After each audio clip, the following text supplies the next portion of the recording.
A young FBI agent and her broken war dog stood on a frozen Minnesota dock, racing a ship that was about to carry the truth into open water forever.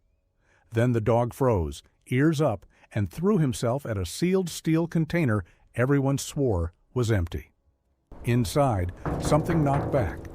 What that German shepherd heard in the dark would save a life no machine could find.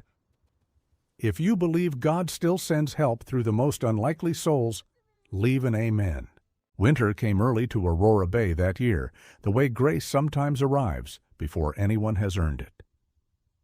Along the northern shore of Lake Superior, the morning broke clean and gold, the water stretching out flat and bright as poured metal, so still it seemed to hold the whole sky in its lap.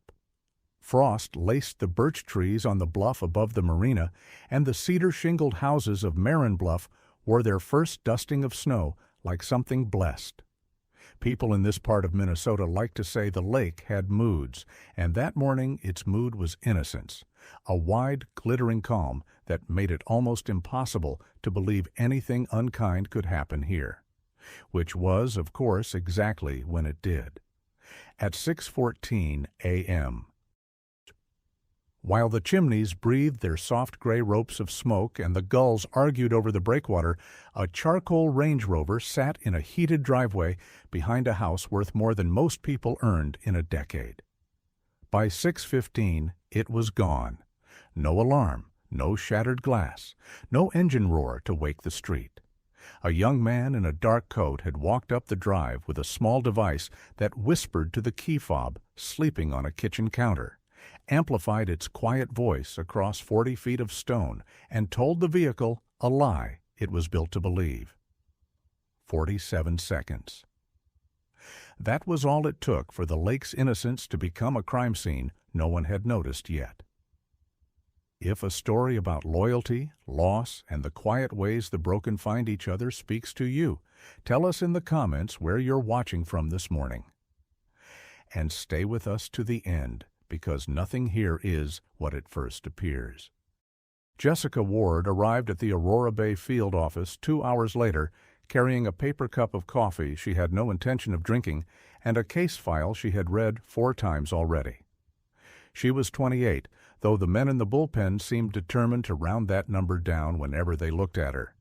She was tall in a way she had learned to make unremarkable, with a runner's leanness and dark hair pulled back so tightly it might have been an act of discipline rather than grooming.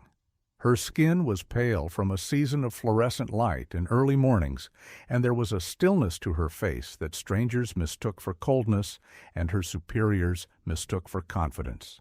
It was neither. It was control, worn like a coat over something she did not let people see. 3 years earlier, the mentor who had vouched for her, the senior agent who had taught her how to read a room and trust the small wrong notes, had been lost in the line of duty, and Jessica had decided in the raw aftermath that she would never again let anyone watch her flinch. So she arrived early. She filed everything. She corrected her own posture before anyone could correct it for her. The Bureau had handed her something unusual for someone her age: command of a small joint field cell, 4 people pulled from different agencies, tasked with connecting 2 threads that did not yet look connected. A string of impossibly clean luxury vehicle thefts up and down the shore, and a single shipping container of counterfeit goods seized the week before at the port, its paperwork too tidy to be honest. Senior agents twice her age had let their silence say what they were too careful to say aloud, that the assignment was a test and that they expected her to fail it gracefully. The 5th member of her cell did not care about any of that. Ryn lay across the threshold of Jessica's office with the grave patience of an old soldier who had decided the door was his to hold, ignoring the heated dog bed in the corner entirely. He was a German shepherd, 2.5 years old, with the dense black and tan coat of working stock and a body still lean with muscle, though something in the way he carried himself made him seem older than he was. His ears stood sharp and constant, swiveling toward every sound, and his dark eyes never quite stopped moving. Door, window, hallway, door again. He had come to her out of a military program, a retired working dog flagged for stress, the kind of animal the paperwork gently suggested might be happier somewhere quiet. Jessica had read that paperwork and recognized something in it, the same evaluation a person might write about her if they were being honest, and she had taken him home. He did not relax. He supervised. When a younger agent had once joked that the dog could at least pretend to be off duty, Jessica had said, deadpan, that Rin preferred to cover 3 exits at once, just to be safe, and the dog had thumped his tail twice against the floor as if to confirm it. He was bonded to her and to almost no one else, and on the rare nights he laid his chin across her boot. She felt absurdly, dangerously grateful, the way you feel when something wounded chooses to trust you. They drove out to the port together because the seized container was the only piece of physical evidence she had, and because Jessica had learned that motion calmed her mind the way nothing else did. Kestrel Point Marine Terminal sat at the southern curve of the bay, a working stretch of cranes and stacked steel and salt-bitten concrete, the kind of place that smelled of diesel and cold water, and the iron tang of machinery breathing in the morning chill. Gantry cranes rose against the bright sky like the skeletons of giants, swinging containers from ship to yard in slow, deliberate arcs. Jessica clipped Rin's lead and let him work the rows as she spoke with the terminal supervisor, half listening, watching the dog more than the man. Rin moved through the inspection the way he always did, methodical, nose low, body loose but never careless, and she let herself drift into the rhythm of it. Then, between one row of containers and the next, the rhythm broke. A crane motor groaned somewhere overhead, and in the sudden hard rectangle of sunlight slicing between 2 stacks, Rin stopped, not the slow drift of a distracted animal, but a freeze so complete and so instant that the lead went slack in Jessica's hand, and her own breath snagged in her throat. The dog had turned his whole body toward the cab of the nearest gantry crane, every line of him gone rigid and alert, ears forward, weight shifted onto his haunches, staring up at a man 40 feet away as if the entire clamoring port had fallen silent, and only the 2 of them remained. For a moment, Jessica did not move either. She had handled Rin long enough to know his alerts, the small flag of assent, the harder set of his shoulders when something was genuinely wrong. And this was neither. This was recognition. Up in the crane cab sat a man she had never seen before, and as she watched, he leaned forward against the glass, looking down at the dog with an expression she could not read from that distance, but could feel all the same. The man climbed down a few minutes later, unhurried, and as he crossed the yard toward them, Jessica took his measure the way she took everyone's. He was somewhere in his late 30s, broad through the shoulders and built like a man who had spent years asking his body to do hard things in worse places than this. His face was weathered and angular, a few days of dark stubble along a hard jaw, with lines at the corners of his eyes that did not come from laughing. He moved with the economy of someone who had learned that wasted motion could cost more than energy, and his gaze swept the yard, the exits, the dog, the badge at her hip, all in the time it took him to take 6 steps. There was a guardedness to him that she knew because she carried the same thing, the particular stillness of a person who had survived something and built a quiet life on top of it, so the something would stay buried. He stopped a careful distance away, not crowding, hands loose and visible at his sides, and Jessica understood that this was not a man unused to dogs. He did not speak. Instead, almost without seeming to decide to, his right hand made a small movement at his side, 2 fingers down, a slight angle of the wrist, a gesture so brief and so quiet that most people would have missed it entirely. Jessica did not miss it, and neither did Rin. The dog dropped flat into the cold gravel, chest to the ground, head up, eyes fixed on the stranger, holding a position Jessica had never once seen him take in all the months she had known him. The yard noise rolled on around them, the cranes and the gulls and the distant clatter of chains, but in the small space between the 3 of them, something had gone very still and very old. The man's hand froze where it was. He looked at the dog lying obedient at his feet, and his weathered face moved through something complicated and quickly hidden. And Jessica saw, for just an instant, that he was as shaken as she was. "He's not mine," the man said finally, his voice low and rough, as if he had to push the words past something. "I've never seen this dog before in my life." And the strange, impossible thing was that Jessica believed him.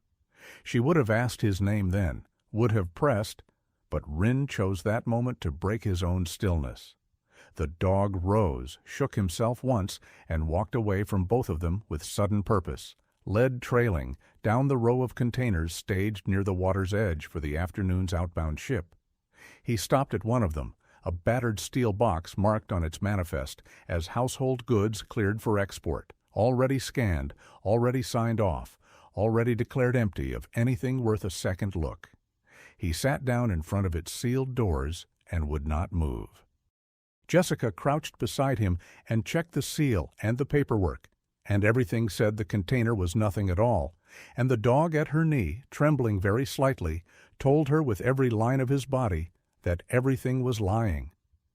She rested one hand on his back and felt his heartbeat going too fast, and she found herself wondering what a dog could possibly know that a scanner could not, and why the stranger in the crane and the silent steel box had both, in the space of a single bright morning, refused to be as ordinary as they pretended to be. By the second morning the snow had thickened along the shore, and the lake had traded its mirror calm for a low pewter shimmer that promised more weather coming. Jessica Ward stood in the impound bay behind the field office with a fresh case map spread across the hood of a county truck, and what the map told her was that someone had been very patient and very smart. 4 luxury vehicles had vanished in the past week, then 2 more overnight, all from the same 2 pockets of money along the shore, Marin Bluff and a gated cluster up the ridge called Hollis Heights. The pattern was almost insulting in its cleanliness. The thieves never broke a window or jimmied a lock. They worked in teams, one carrying a small relay amplifier that reached through the walls of a sleeping house to wake a key fob and repeat its signal to the car, another sliding into the seat and feeding a device into the diagnostic port beneath the dash to override the ignition. 60 seconds, sometimes less. Before the vehicle ever reached the highway, a third tool was already at work, a signal blocker that smothered the factory tracker so the dot on some recovery services screen simply blinked out as though the car had driven off the edge of the world. And every recovered vehicle, every single one the task force had managed to pull back, had eventually surfaced near the same place. The port, the water, Kestrel Point, where steel boxes left the country with no one looking too hard at what rode inside them. The logistics behind it had a name, and that name kept appearing where it had no business appearing. Polaris Freight Forwarding.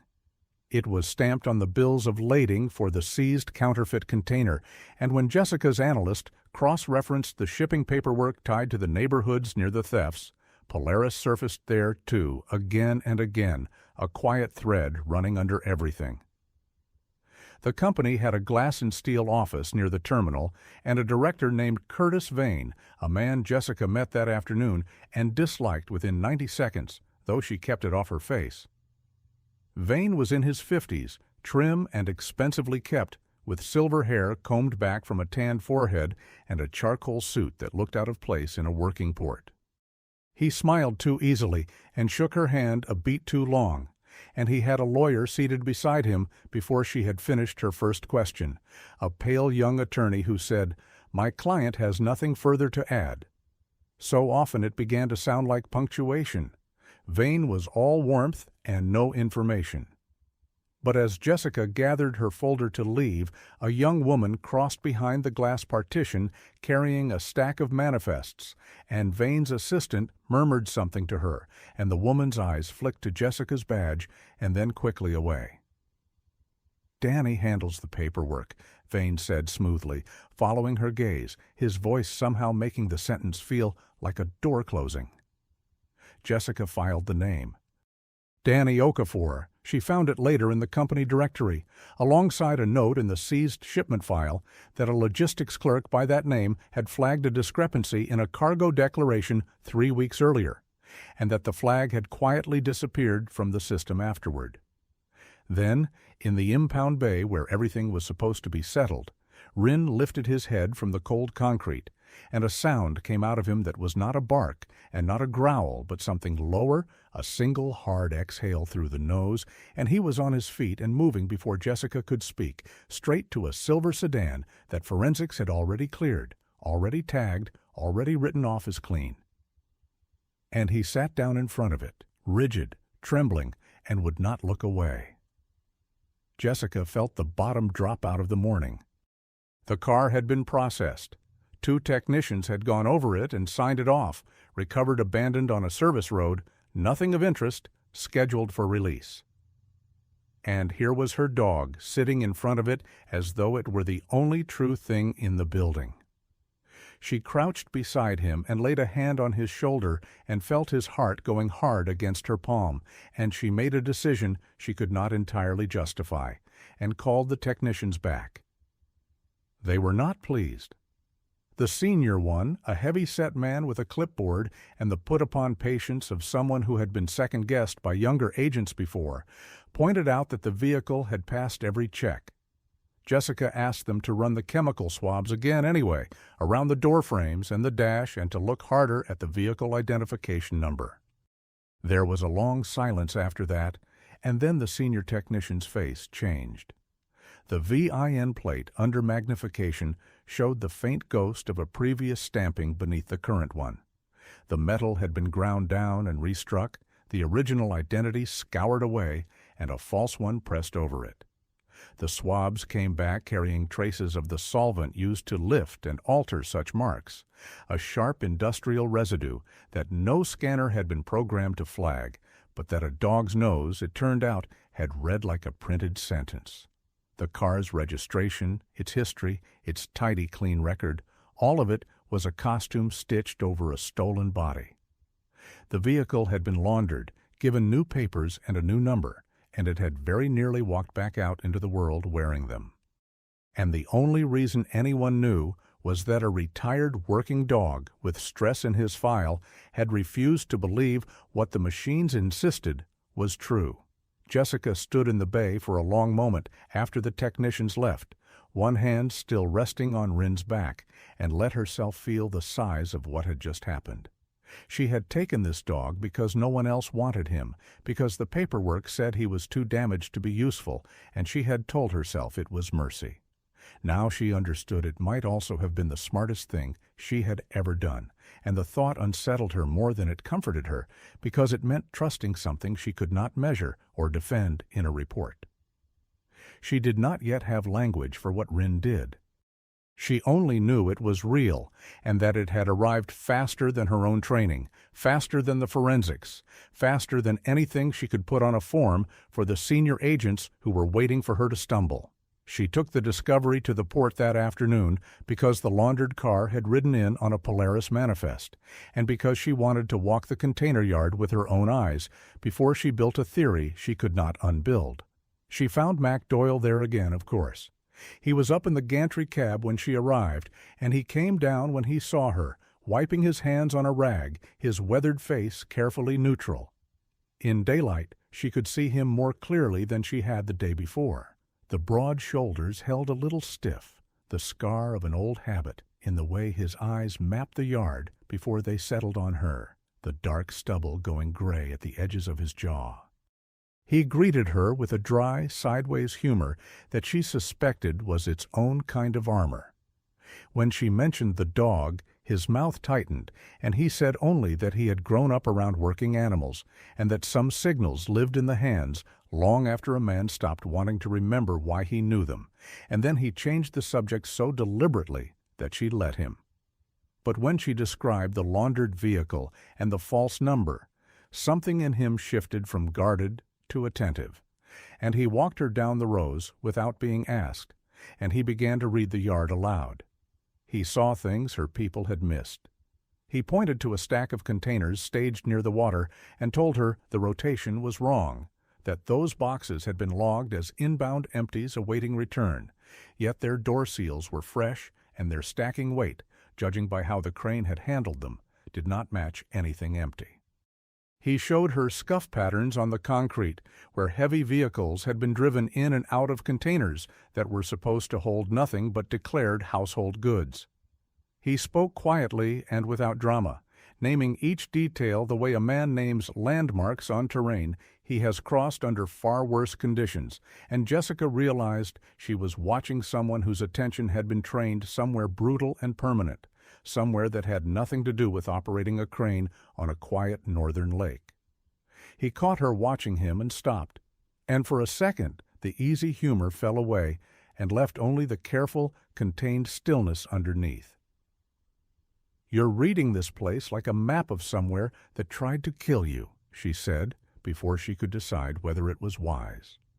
Mac Doyle looked at her for a long moment, and then he looked at the dog sitting alert at her side, and he did not answer the way an ordinary dock worker would have.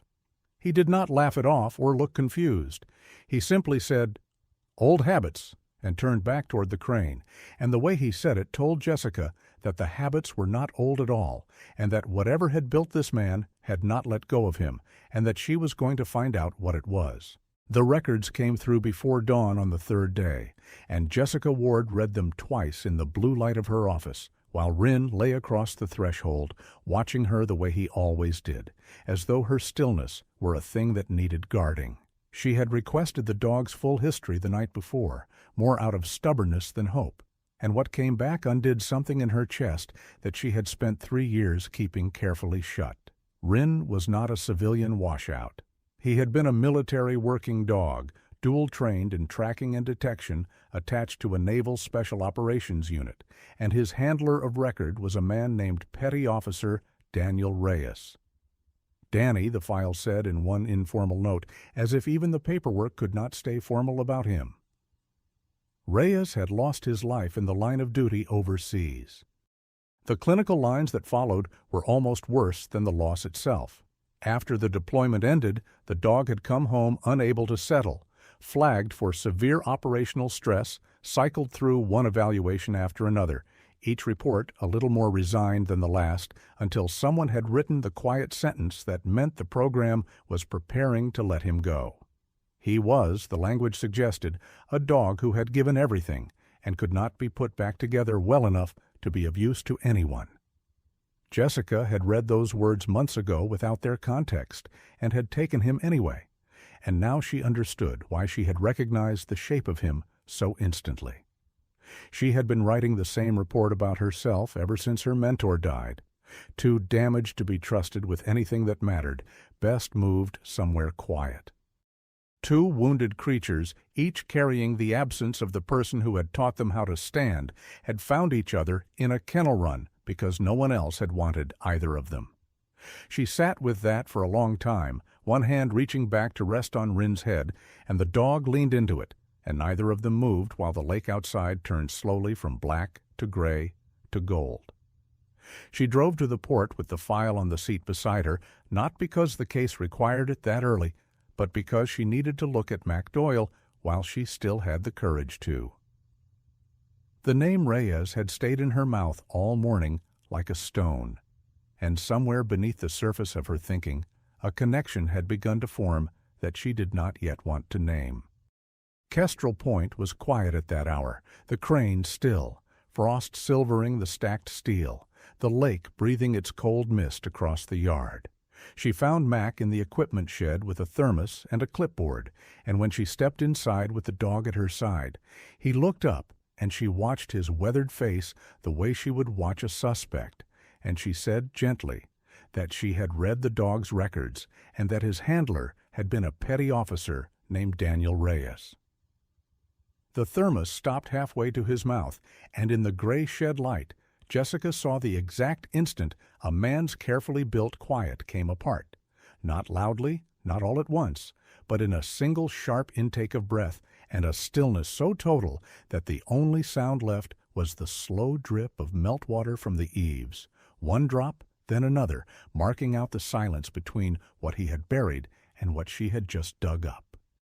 He set the thermos down very carefully, as though it might break, or as though his hands might.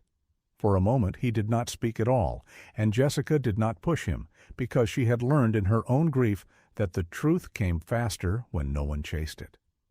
Then Mac Doyle told her in a low and uneven voice that Danny Reyes had been his teammate. They had served together, deployed together, and Danny had been the kind of man who made a hard place survivable, the one who remembered everyone's birthday and lied badly about how scared he was. When Danny fell, Mac had left the service. He did not say it as a decision.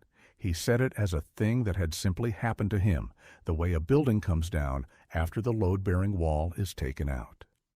He had carried the particular weight that survivors carry, the arithmetic that runs all night, asking why the other man and not you.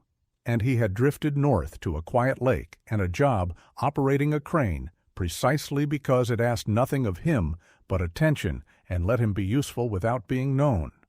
And then 2 days ago a dog had frozen in a slice of sunlight and stared up at his cab, and his hand had made a signal before his mind had given it permission, and the dog had answered. Mac said that he had never met this dog in life. He had only known him through Danny's letters. Danny had written about his working dog the way other men wrote about their children, and one line had stayed with Mac across all the years since, a line he repeated now almost against his will, that the dog was too small to carry the whole sky and far too stubborn to ever admit it. He looked at Wren while he said it, and Wren crossed the shed and sat down against his leg, and Mac Doyle, a man built to endure things that would break most people, put one rough hand on the dog's head and closed his eyes. And Jessica looked away to give him the privacy of it. Something had come home to him out of the worst chapter of his life, and it had come home alive. She let the moment hold, and then, because she was who she was, she put the file down on the workbench and asked him to help her think. If he could read the yard the way he had the day before, she wanted his eyes on the thing that had been nagging at her since the laundered car. And it was Mac, standing over her map of the terminal with the dog leaning warm against his shin, who finally said aloud the shape she had been circling. The containers ran in 2 directions, and that was the whole trick of it. The counterfeit goods, the bags and shoes and accessories that had filled the seized box the week before, came in from overseas declared as construction material and cheap plastic, cleared customs as worthless freight, and were quietly unloaded at the Polaris warehouse. But a shipping company does not let an emptied steel box sit idle. Empties get repositioned, logged, sent back out. And that was where the stolen vehicles went. The same containers that had carried the fakes inland were brought back to the yard, loaded with laundered cars wearing their re-stamped numbers and forged papers, sealed, declared as household goods, and stacked for export, carried out across the Great Lakes by freighter before the shipping season ended, and the locks and the seaway froze shut for the winter, beyond which point nothing would move until spring. One company, one rhythm of steel boxes breathing in and out, and 3 separate crimes folded so neatly into ordinary commerce that no single inspection had ever caught the whole of it. Jessica felt the pieces locked together and felt, beneath the satisfaction, a cold pressure, because she understood now what the dog had been telling her on the very first morning. The battered container Wren had refused to leave at the water's edge, the one marked household goods, already scanned, already cleared, had not been empty at all. It had been a loaded outbound box, a stolen car sealed inside it, waiting for a ship. The dog had walked straight to the center of the entire operation and sat down in front of it, and a scanner had said nothing, and she had very nearly believed the scanner.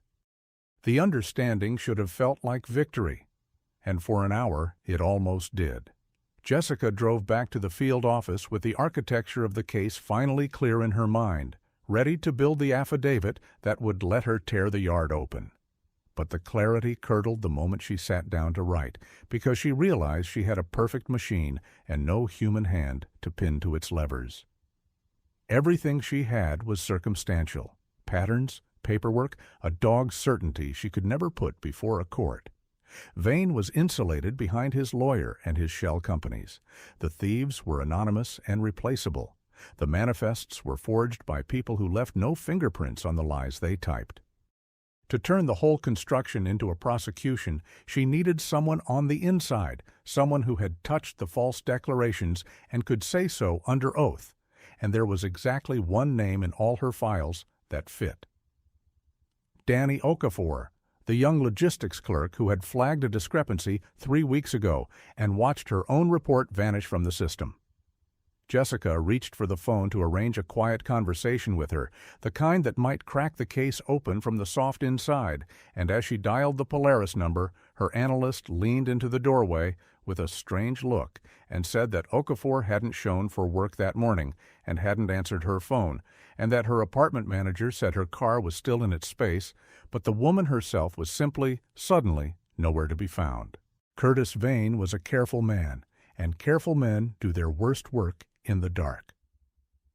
By the time Jessica Ward understood that Danny Okafor had vanished, Vane already understood that the young agent and her dog were no longer circling the edges of his operation, but standing in the center of it, and he reacted the way frightened men with money always do. Not by running, but by reaching for an eraser. That night, while the lake lay black and the snow came down in slow, patient sheets that softened every sound, the light stayed on inside the Polaris freight office long after the yard had gone quiet. A specialist Vane had quietly retained ran wiping software across the company servers, the kind that does not merely delete files, but overwrites them again and again until the data is gone past any hope of recovery. Months of forged declarations, altered manifests, the digital fingerprints of every laundered car that had ever passed through the yard, dissolving line by line into noise.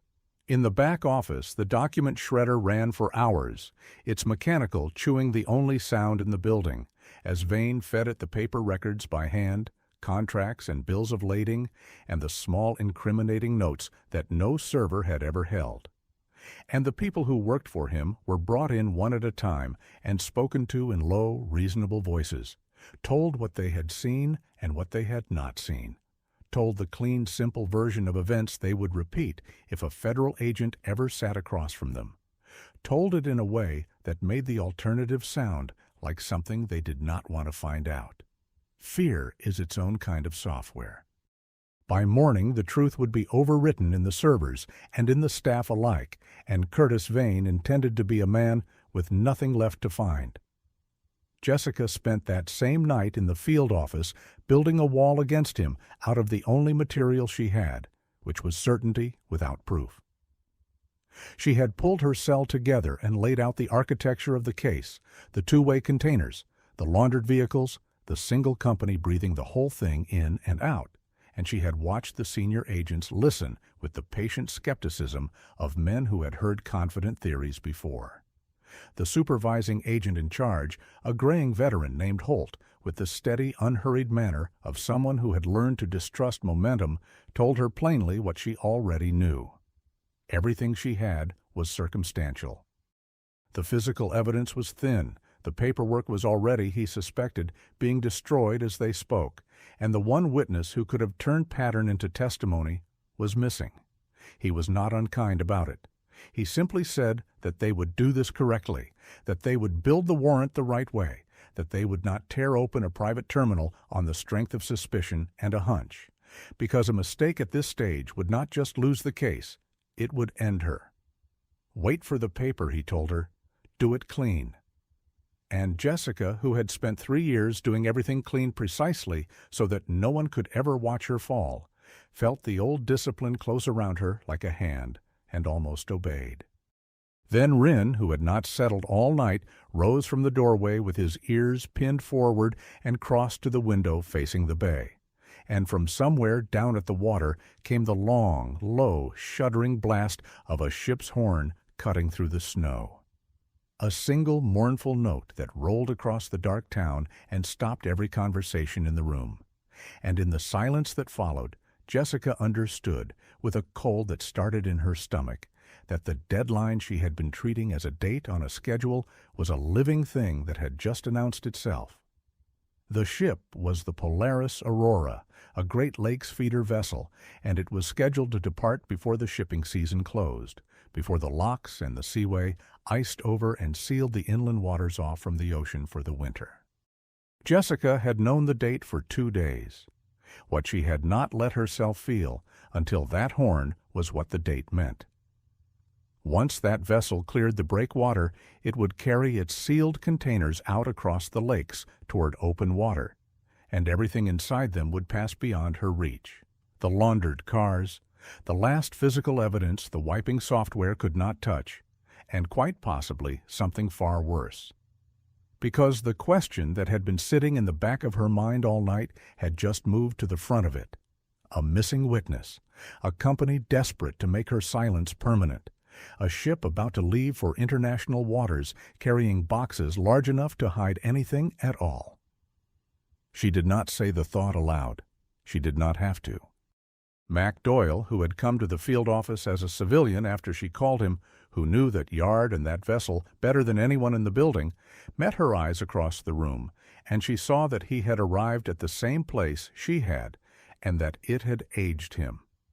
Mac spoke up then, quiet and certain, and told them what he knew. He had operated the cranes loading that ship. He knew the staging plan, knew which containers were slated for the Aurora, and where they sat in the yard, knew the loading sequence, and roughly how many hours remained before the vessel would be sealed and cleared to sail.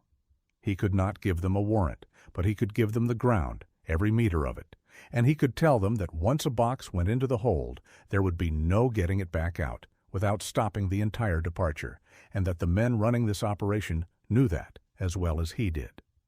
It was the kind of knowledge no records request could buy, and it shifted something in the room. Holt looked at the crane operator with the dog leaning against his leg and looked at the young agent he had been about to overrule, and Jessica saw him weighing the cost of being wrong against the cost of being slow. But it was Wren who broke the deadlock, the way he had broken every certainty in this case. Jessica had brought him because she did not know how to leave him behind anymore, and through the long argument he had grown steadily more agitated, pacing the small office, refusing the bed, refusing the door, until finally he stood at the window and would not stop watching the dark line of the yard down by the water. When she clipped his lead and walked him out into the snow to settle him, he did not settle. He pulled toward the terminal with a low urgency she had felt only twice before, once at a laundered car and once at a sealed steel box, and both times he had been right when every machine and every man had been wrong. She stood in the falling snow with the lead taut in her gloved hand and the ship's horn sounding again across the bay, and she understood that she had come to the edge of the thing she had been avoiding her whole career. The correct, defensible, survivable choice was to wait for the warrant and let the right way take its time. The other choice was to trust a traumatized dog and her own unprovable certainty, to move tonight on nothing a court would ever respect, and to stake the entire case and her name and the trust the Bureau had handed her on the conviction in an animal's body. She thought of her mentor, who had taught her to trust the small wrong notes and had died before he could teach her how to live with the cost of trusting them. She thought of a young woman who had flagged a lie 3 weeks ago and was now somewhere out in the dark because of it. She turned and went back inside and told Holt that she was not going to wait. She laid it out without apology, that the ship would sail before any warrant cleared, that the evidence and the witness would both be gone past recovery the moment it did, that she had a civilian who knew the ground and a dog who had been right every time it mattered, and that she was prepared to put her career on that. She asked him for the people and the authority to move on the yard tonight before the Aurora was sealed, and she told him that if she was wrong, it would be her name on the failure and no one else's. Holt was quiet for a long moment, the kind of quiet that decides things, and then he said only that he hoped to God the dog was as good as she thought he was, and reached for his radio. and Jessica Ward stepped out into the snow with Ryn straining at the lead and Mac Doyle falling into step beside her, and the great dark shape of the ship waiting at the end of the yard, knowing that she had just gambled everything she had spent 3 years protecting on the certainty of a creature who could not testify, could not explain, and had never once been wrong. The storm came down on Kestrel Point like the sky itself had finally taken a side. Snow drove sideways across the terminal in hard white sheets, swallowing the floodlights, turning the stacked containers into vague gray cliffs, and above it all, in a tier between the racing clouds, the northern lights had unrolled in long ribbons of green and violet, cold and silent and indifferent to everything happening beneath them. Jessica Ward moved into the yard at the head of a small column of agents, her breath tearing white from her mouth. Ryn straining at the lead beside her, and at the far end of the rows, the Polaris Aurora sat lit and rumbling at the dock, a working feeder vessel, 200 feet of rust-streaked steel, its single crane already swinging containers up and over the rail and down into the open hold. They were loading. That was the thing that turned Jessica's blood to ice water. Every box that disappeared into that ship was a box she would never open again, and the men on the dock were working fast in the worsening weather, racing the storm and racing her without knowing yet that she had come. She had Holt's authority and the thin legal ground of exigent circumstances. A feared deadline and a missing woman were enough to move now and argue later. But the law would mean nothing at all if the box she needed was already in the hold. Mac Doyle was not beside her. He had gone ahead, the way he had insisted, climbing into the cab of the gantry crane that fed the ship, because he was the one man in Aurora Bay who could operate it, and because, as he had said quietly in the truck, the fastest way to stop a thing from being loaded was to be the hands that did the loading. Ryn worked the rows the way he had been built to, nose down, body low, moving through the chaos of snow and shouting with a focus that the weather could not touch. And Jessica followed where he pulled. He passed a dozen containers without interest, dismissing each with the certainty of an animal who knew exactly what he was looking for. And then, near the staging line closest to the dock, where a box was already rising on the crane's cables into the storm, he changed. He did not sit this time. He came apart. He threw himself toward the lifting container, barking in a register she had never heard from him, frantic and raw, scrabbling at the frozen concrete, throwing his whole ruined body against the lead hard enough that she nearly went down in the snow. This was not the quiet certainty of the laundered car or the sealed box on the first morning. This was a dog screaming that there was something alive inside the steel. And then, through a sudden trough in the wind, in the half-second of hush that fell when the gusts dropped, Jessica heard it too. A sound so faint it could have been the cables creaking, except that it was not the cables. It was a knock, slow and weak and deliberate, metal on metal from inside the rising box. 3 soft strikes and then nothing. And the whole roaring yard seemed to fall away beneath her until there was only that sound and the dog losing his mind at the end of the lead and the container climbing higher into the green and violet dark. She screamed into her radio for the crane to stop, and 40 feet above the yard, in the lit glass of the cab, Mac Doyle had already heard the dog and read the truth in his body, and his hands stopped on the controls. The container hung swaying in the storm, 30 feet up, halfway between the staging line and the open hold, and Mac did not lower it toward the ship and did not haul it higher out of reach. He held it. He held it dead still in the howling wind, with the delicacy of a man diffusing something, fighting the sway of 2 tons of steel on a cable in a gale, buying every second he could while the agents below converged on the dock and the dock crew scattered, and the operation Curtis Vane had built so carefully began, all at once, to come apart. Mac brought the box down with an agonizing slowness, inch by inch, as though the air itself were fragile, and set it on the concrete so gently that the impact barely sounded, and by then Jessica was already there with bolt cutters and a crowbar, and her people around her attacking the seal. The doors swung open on darkness and cold and the sharp mingled smell of new leather and machine oil. and the laundered car, a stolen sedan crouched in the dark with its false plates. And behind it, wedged into the narrow space between the vehicle and the corrugated wall, a woman.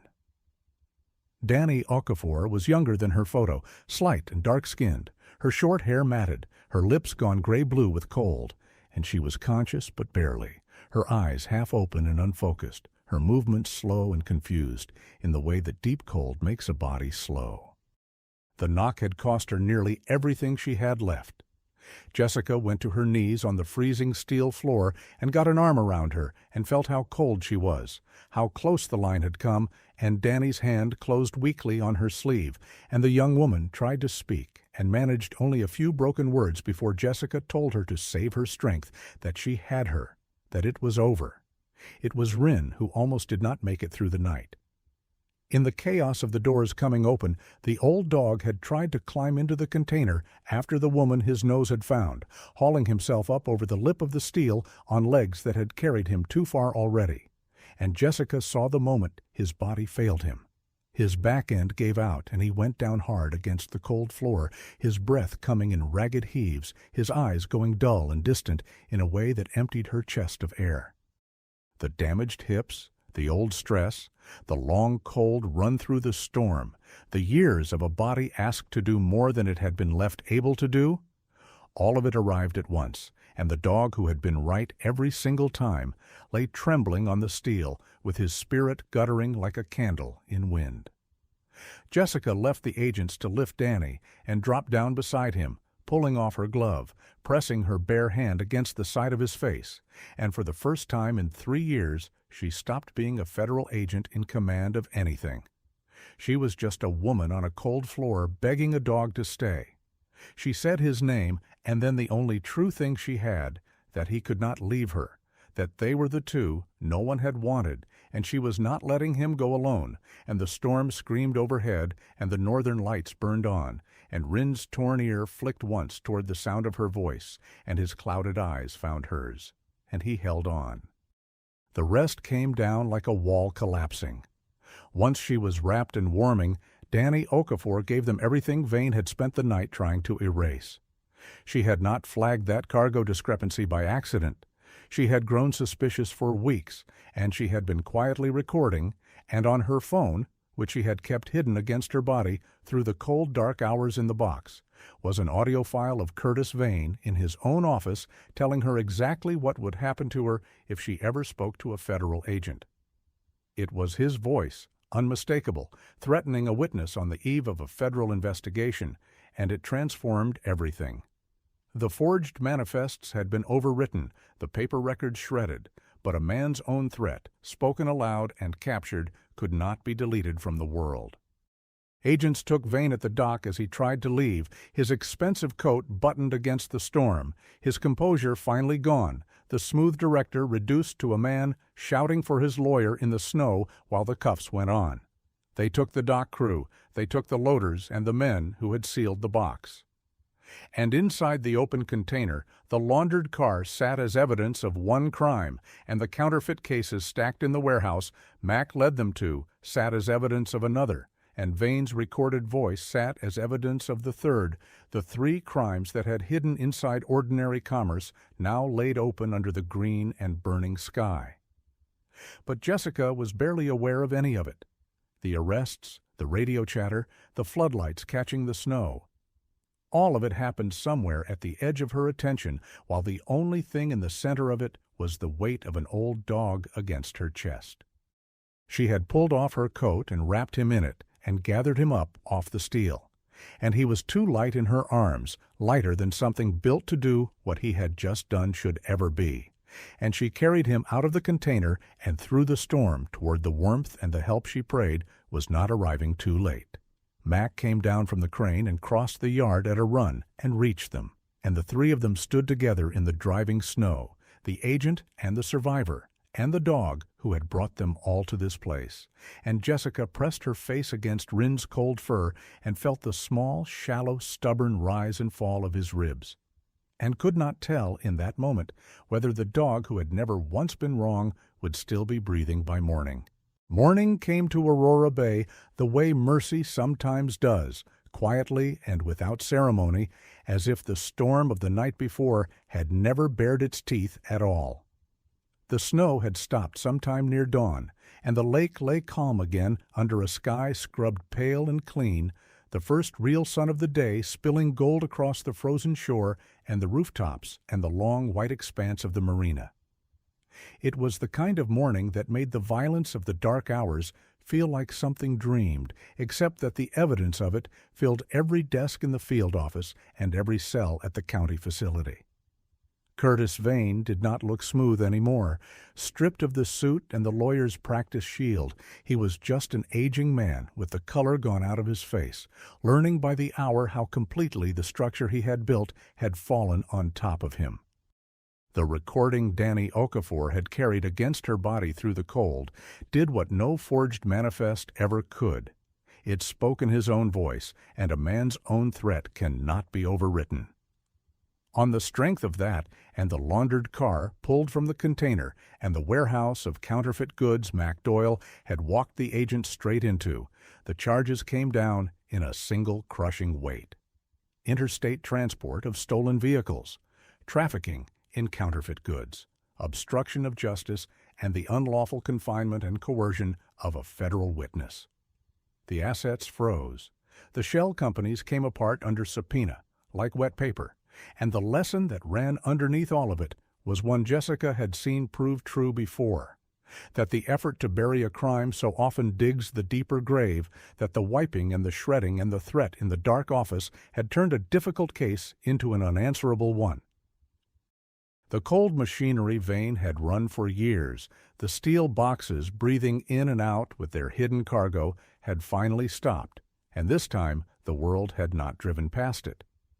But Jessica spent almost none of that triumphant morning at her desk. She spent it on a hard plastic chair in the corridor of a veterinary clinic on the edge of town, still in the clothes she had worn into the storm, waiting for a door to open. The vet was a broad, calm woman in her 50s, named Dr. Pruitt, gray-haired and unhurried, with the kind of steady hands and plain honesty that Jessica had learned to trust in people who dealt with the wounded for a living. She came out near mid-morning, drying her hands, and did not make Jessica wait for the truth. The dog was alive. He was profoundly exhausted, his old hip and shoulder injuries badly aggravated by the cold and the strain, and the night had taken more from his body than a younger dog would have had to give. But he had crossed back over the line he had been lying on, and with warmth and rest and time he would stay. He was not young, Dr. Pruitt said gently, and there would be no pretending otherwise. His working days were behind him. But he had earned every quiet year left to him, and there was no reason now he should not have them. Jessica sat with that for a moment, the relief moving through her so hard it left her unsteady, and then she asked if she could see him. The recovery room was dim and warm and quiet, and as she stepped through the door, the only sound was the soft tick of a heater, and then, from the low cot in the corner, a single thump, the slow, deliberate beat of a tail against a folded blanket. And Jessica stopped on the threshold with her hand still on the frame, because in all the months she had known him, Wren had never once greeted her like that. And the smallness of it, that one tired wag offered up from a body that had nearly emptied itself the night before, undid her more completely than the whole of the storm had. She crossed the room and went down on her knees beside the cot and put her face against his fur, and the old dog turned his silver-touched muzzle and rested his chin in the crook of her arm. And for a long while neither of them needed to be anything but exactly what they were. Mac Doyle found them there an hour later. He had been at the facility giving his statement, and at the warehouse with the agents, and at the hospital, where Danny Okafor was recovering well, warmed and treated, and already, the nurses said, demanding to know whether the dog who found her was going to be all right. Mac stood in the doorway of the recovery room with something held carefully in his hands, and when Wren lifted his head and saw him, the dog's tail moved again, and the big weathered man crossed the room and lowered himself stiffly to the floor beside them both as though his own old injuries were speaking. He had brought something with him, he said, that he had carried for years and never known what to do with. It was a letter, one of Danny Reyes's last, written from overseas and sent home before the deployment that took him, the paper soft and creased from being folded and unfolded 100 times. Mac read part of it aloud in a low and careful voice, the part where Danny had written about his dog, the dog he called too small to carry the whole sky and too stubborn to admit it. The dog he said would crawl under a wounded man and refuse to leave, because he believed Danny had written that bodies were meant to be lifted and not left. Mac's voice did not stay steady through it, and he did not pretend it did. When he finished, he set the letter down on the blanket beside Rin's paw, and the dog put his nose against it, against the years and the distance, and the name folded into the page. And Mac Doyle, the survivor who had spent so long believing the wrong man had lived, finally put his hand on the head of the dog Danny had loved and let himself be forgiven for being the one who came home.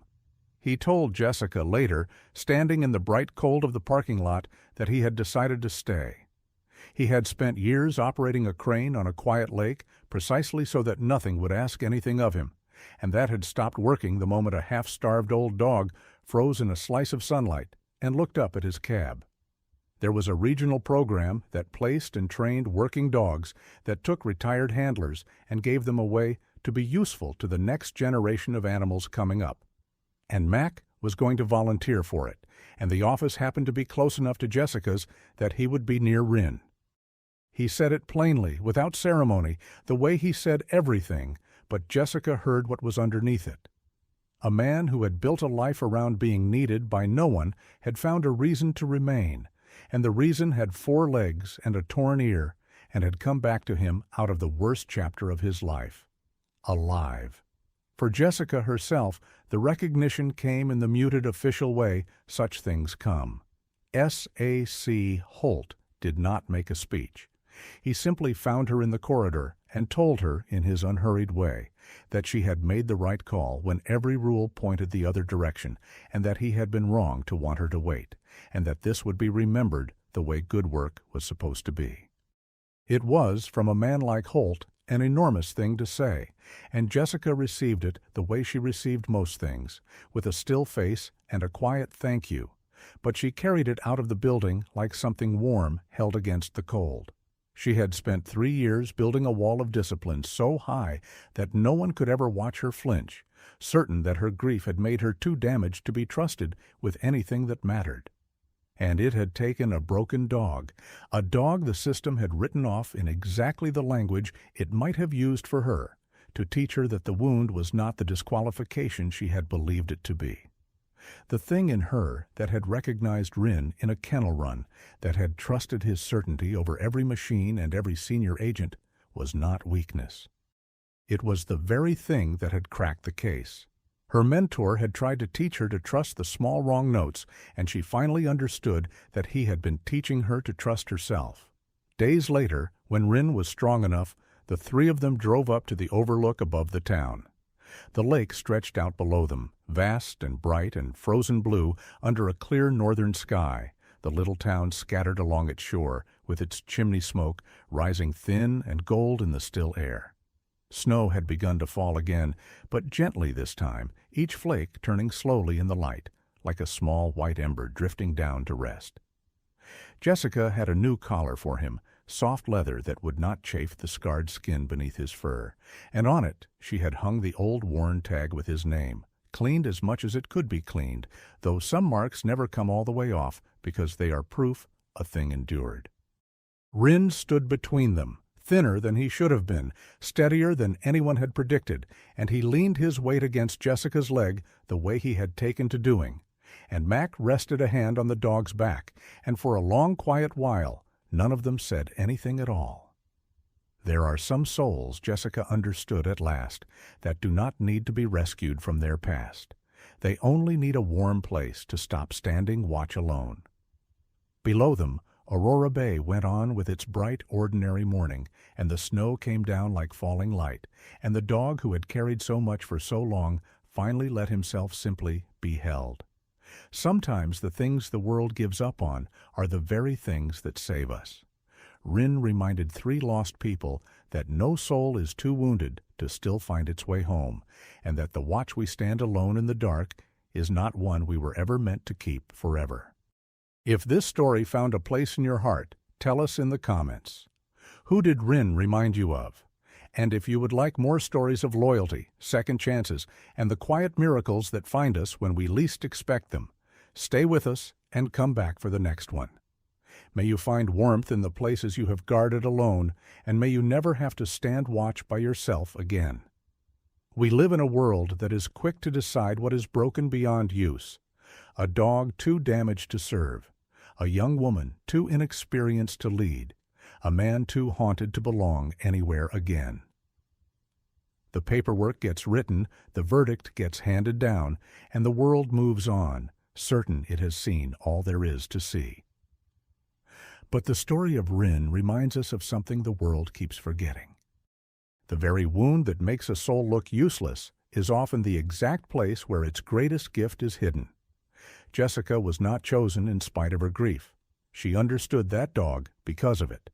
And the dog the system gave up on was the one who heard a faint knock inside the steel when every machine in the world said there was nothing there. That is not coincidence, and many of us know it by another name. There is a quiet hand at work in this life, gently steering the lost toward one another, bringing a fallen soldier's dog home to the very man who carried his memory, placing the right creature in the right doorway at the right moment so that a life might be saved. We may call it instinct, we may call it fate. But some of us look at a morning like that one over the lake, gold and clean after the storm, and we recognize the fingerprints of God upon it, reminding us that no one is ever truly written off in His eyes, and that grace has a way of finding us through the smallest and humblest of messengers.